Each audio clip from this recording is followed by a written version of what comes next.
อานาปานสติคือวิหารธรรมภิกษุทั้งหลายแม้เราเองเมื่อยังไม่ตรัสรู้ก่อนการตรัสรู้ยังเป็นโพธิสัตว์อยู่ย่อมอยู่ด้วยวิหารธรรมนี้เป็นอันมากภิกษุทั้งหลายเมื่อเราอยู่ด้วยวิหารธรรมนี้เป็นอันมาก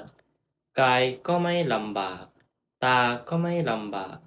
และจิตของเราก็หลุดพ้นจากอาสวะทั้งหลายเพราะไม่ถือมั่นด้วยอุปาทานภิกษุทั้งหลายเพราะเหตุนั้นในเรื่องนี้ถ้าภิกษุ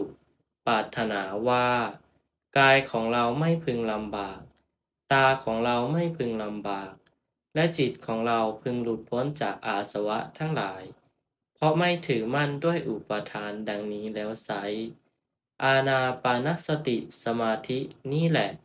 อันภิกษุพึงทำไว้ในใจให้เป็นอย่างดี